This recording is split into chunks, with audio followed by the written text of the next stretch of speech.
어, 성도 여러분은 어떤 숫자를 좋아하시는가요? 이 사도 요한은 이 숫자 중에 세븐을 참 좋아하는 것 같습니다. 그래서 계시록을 보면 일곱 교회, 뭐 일곱인, 일곱 나팔, 뭐 일곱 재앙 이런 것들이 나오죠. 사도 요한이 쓴 요한복음에도 이 7을 잘 쓰는 것 같습니다. 그래서 예수님께서 쓰신 나는 부활이요 생명이다, 또 나는 생명의 떡이다 등 7개의 자기 선언이 등장합니다. 그리고 요한복음에 보면 7개의 이적이 등장하지요. 오늘은 7개의 이적을 통하여 말씀이 들려지는 인생, 문제에 함몰되지 않는다는 주제의 말씀을 나누도록 하겠습니다. 요한복음의 7가지 이적 중 첫 번째 기적이 혼인잔치에서 물이 포도주로 변화하는 사건입니다. 요한복음 2장 10절에는 다음과 같은 말씀이 있습니다. 우리 나레이터로 엄정 집사님께서 소개해 주시겠습니다. 말하되 사람마다 먼저 좋은 포도주를 내고 취한 후에 낮은 것을 내거늘 그대는 지금까지 좋은 포도주를 두었도다 하니라. 네, 저희 어머니께서 식당을 예전에 운영하셨어요. 근데 그 식당이 공교롭게도 이 나이트클럽 바로 옆에서 하셨습니다. 그래서 본의 아니게 이 나이트클럽의 화려함을, 그 조명을, 꿈까기는 소리를 어려서부터 들을 수 있었습니다.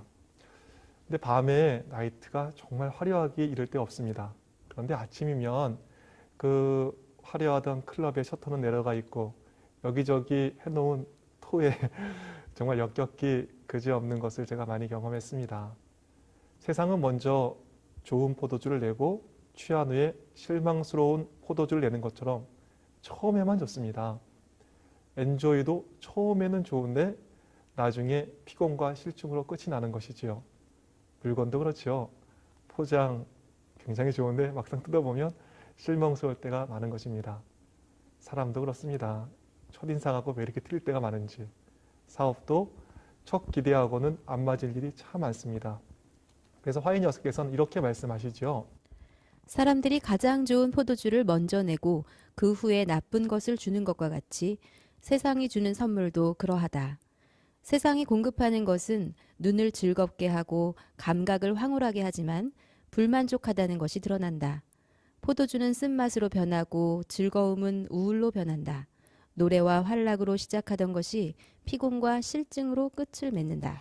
정말 기쁨으로 시작했다가 피곤과 실직으로 끝나는 것이 세상입니다. 그러나 주님께서 주시는 포도주는 틀립니다. 끝에 더욱 좋은 포도주를 주시는 것입니다. 그래서 화인 여사께서는 이런 말씀을 하십니다. 그러나 예수께서 주시는 선물은 언제나 신선하고 새롭다. 그는 은혜 위에 은혜를 주신다. 공급이 그치는 일은 결코 없다. 만일 당신이 예수 안에 거한다면 오늘 풍성한 선물을 받았다는 사실은 내일은 보다 더 풍성한 선물을 받게 되리라는 보증이 되는 것이다. 그렇습니다. 세상의 언어는 매번 예전이 좋았다입니다. 과거가 좋을 수밖에 없는 거죠.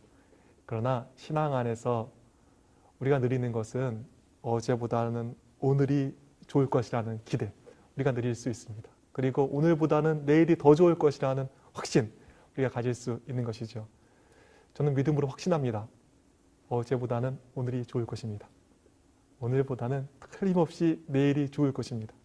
지난달보다는 이번 달이 좋을 것입니다. 지난주보다는 이번 주가 좋은 것입니다. 그리스도 안에서는 갈수록 풍성한 축복, 갈수록 좋은 포도주의 기대로 사는 것이 바로 그리스도인의 삶인 것입니다. 그런데 왜 여친원들이 나이 한 살 더 먹었다고 히스테리가 같이 늘어납니까? 여러분, 아직 최고의 것은 오지 않았습니다. 최고의 때가 20대 초반이 아니에요. The best thing is not yet come. 최고의 것은 아직 오지 않았습니다. 어제 풍성한 선물을 받았다는 것은 오늘 더욱 풍성히 누리게 될 은혜의 보증입니다. 가는 세월에 혹 기운 빠진 성도들이 계시다면 힘내세요. 모세의 40세보다는 모세의 80세가 더 영광스럽잖아요. 또 모세의 80세보다는 모세의 120세가 훨씬 영광스러운 거 아니겠습니까? 첫 번째 가나의 혼인잔치의 이적은 포도주의 문제뿐 아니라 실망의 문제를 해결하시는 주님의 모습을 보여주고 있습니다.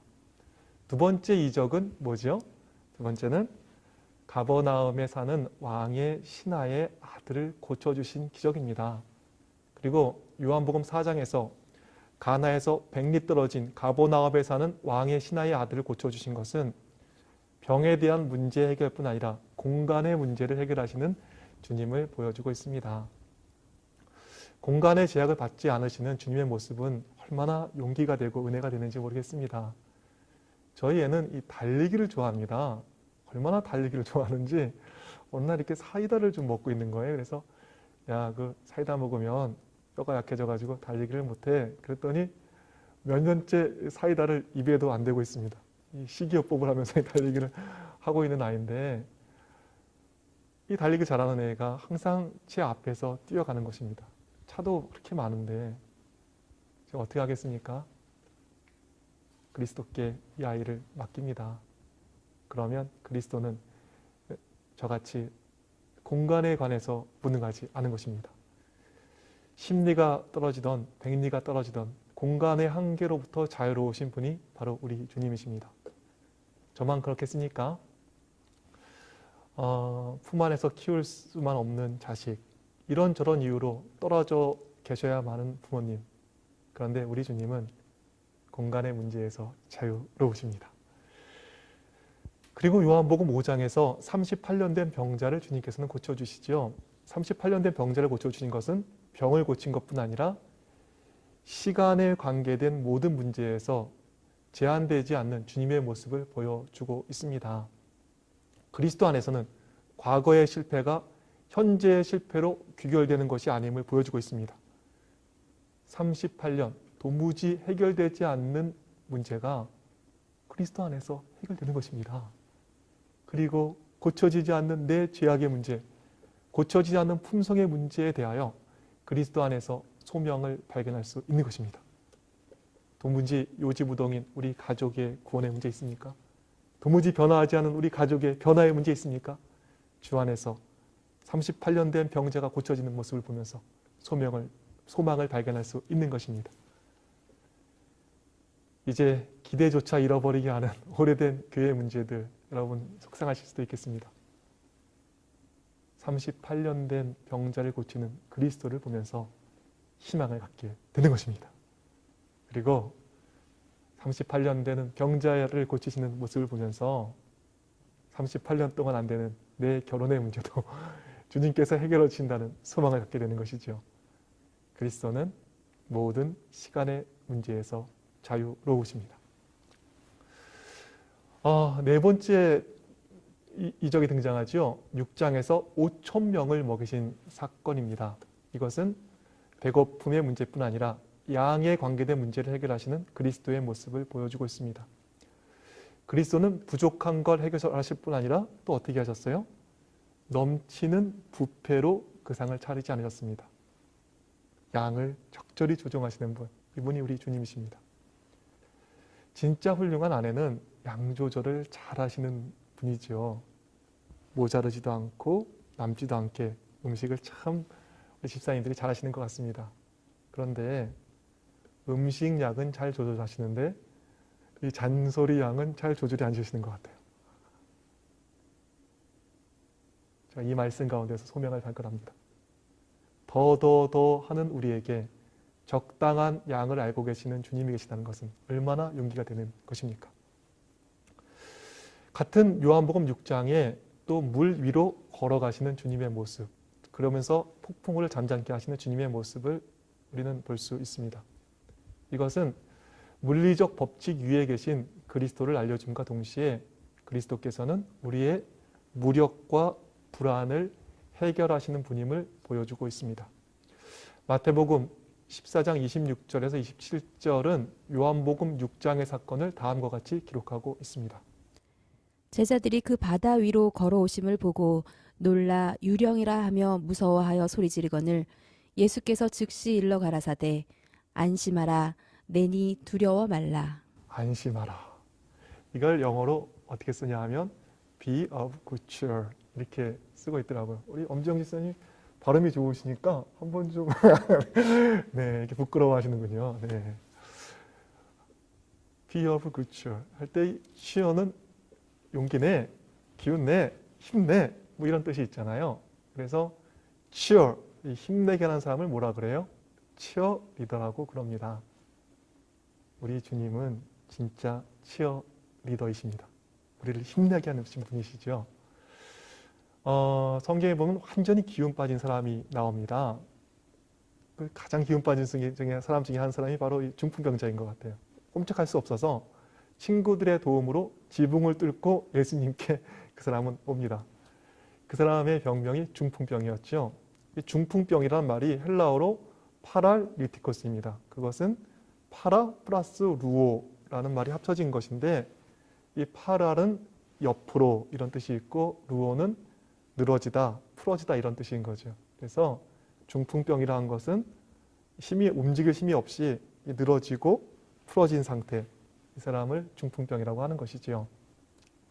그 늘어지고 풀어진 그 힘없는 사람에게 주님께서는 뭐라 그러세요? 마태복음 9장 2절에서 소자여 안심하라. 영어로 Son, be of good cheer. 아들아, 힘내.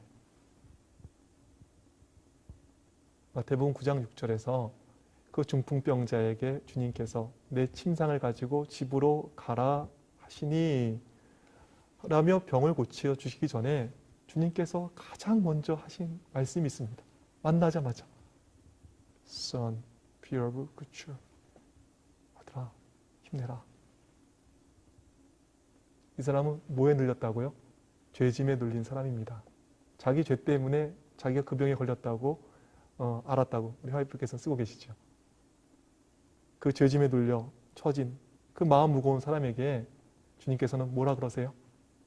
내 죄사함을 받았느니라 말씀하시기 이전에 가장 먼저 말씀하신 말씀이 있습니다. Son, be of good cheer. 아들아, 힘내. 말씀하십니다. 저는 제 카톡 프로필에 뭐 이렇게 써놓잖아요. 저 이거 써놨습니다. Son, be of good cheer. 세상에 어느 부족이 이거보다 힘이 있을까요? Son, be of good cheer. 내가 하나님의 아들이구나. 주님께서 내게 힘을 주시는구나. 주님께서는 내가 힘이 빠져 있기보다는 힘내는 것을 가장 먼저 원하시는구나. 우리 재림 성도 여러분, 힘내셨으면 좋겠습니다. 여섯 번째 이적은 요한복음 9장에 나오죠. 예수님께서 태어날 때부터 소경된 자의 눈을 고쳐주십니다. 이 이적은 눈병을 고치는 것뿐 아니라 날 때부터 소경된 사람의 운명을 해결하시는 주님의 모습을 보여주고 있습니다. 참 운명 받기가 쉽지 않은 것 같아요. 세상은 이상하게 돈 있는 사람한테 돈을 꿔줍니다. 솔직히 돈은 누가 더 필요하죠? 저같이 돈이 좀 없는 사람한테 돈이 더 필요한데 이상하게 돈 있는 사람한테 돈을 꿔줘요. 여러분, 예전에 교회에 은행 직원들이 많았습니다. 제가 그분한테 듣기로는 이자도 똑같이 주는 게 아니라는 거예요. 돈 있는 사람에게는 더 많은 이자를 준다는 것이죠. 그러니 이 운명을 벗어나기가 쉽지 않습니다. 하지만 그리스도 안에서는 이 운명이 바뀌는 것이죠. 날 때부터 소경된 그 운명이 그리스도 안에서 바뀌어지는 것입니다. 요한복음 11장에는 마지막 이적, 나사로를 살리신 7번째 이적이 등장합니다. 이것은 무엇을 상징하지요? 죽음의 문제를 해결하시는 그리스도를 보여줄 뿐 아니라 한 가정의 아픔도 해결하시는 모습을 오늘 보여주고 있습니다. 오늘 우리 가정에 아픈 문제들, 또 속상한 문제들 있습니까? 주님께서는 그 모든 것을 해결하시는 것입니다. 정리하면 오늘 우리에게 무슨 문제 있으십니까? 실망의 문제, 공간의 문제, 시간의 문제, 양의 문제, 불안과 무력의 문제, 해결되지 않는 운명의 문제, 또 가정의 문제. 주님께서는 이 모든 문제를 해결해 주시는 것입니다. 그런데 제가 오늘 이 말씀을 드리려고 좀 이렇게 서론을 길게 한 것 같아요. 주님께서 이 문제를 해결하시는 방법이 있으십니다. 삶의 문제, 그 삶의 실망의 문제, 이 공간의 문제, 시간의 문제, 양의 문제, 불안과 무력의 문제, 운명의 문제, 가정의 문제, 주님께서는 무엇으로 해결하시는가요? 요한복음 2장 7절 보면 예수께서 저희에게 이르시되 항아리에 물을 채우라 하신즉 아구까지 채우니. 이르시대로 이 실망의 문제를 해결하시는 것입니다. 요한복음 4장 49절에서 50절 뭐라 그러세요? 신하가 가로되 주여 내 아이가 죽기 전에 내려오소서. 예수께서 가라사대 가라 내 아들이 살았다 하신대 그 사람이 예수의 하신 말씀을 믿고 가더니. 가라사대로 공간의 문제가 해결되는 것입니다. 마태복음 14장 15절에서 17절에는 어떤 말씀이 있으십니까? 저녁이 되매 제자들이 나와 가로되 이곳은 빈들이요 때도 이미 저물었으니 무리를 보내어 마을에 들어가 먹을 것을 사 먹게 하소서. 예수께서 가라사대 갈 것 없다 너희가 먹을 것을 주라. 제자들이 가로되 여기 우리에게 있는 것은 떡 5개와 물고기 2마리 뿐이니이다. 예수께서 가라사대, 이 가라사대로 양의 문제가 해결되는 것입니다. 38년 된 병자, 어떻게 그 문제가 해결되었죠? 예수께서 가라사대 일어나 내 자리를 들고 걸어가라 하시니 그 사람이 곧 나아서 자리를 들고 걸어가니라. 가라사대로 과거의 실패 문제 해결되는 것입니다. 요한복음 6장 19절에서 20절 제자들이 노를 저어 10여리쯤 가다가 예수께서 바다 위로 걸어 배에 가까이 오심을 보고 두려워하거늘 가라사대 내니 두려워 말라 하신대. 두려움과 무력의 문제가 가라사대로 해결되는 것입니다. 또 운명의 문제 어떻게 해결하시죠? 이 말씀을 하시고 땅에 침을 뱉아 진흙을 이겨 그의 눈에 바르시고 이르시되 실로암 못에 가서 씻으라 하시니 실로암은 번역하면 보냄을 받았다는 뜻이라.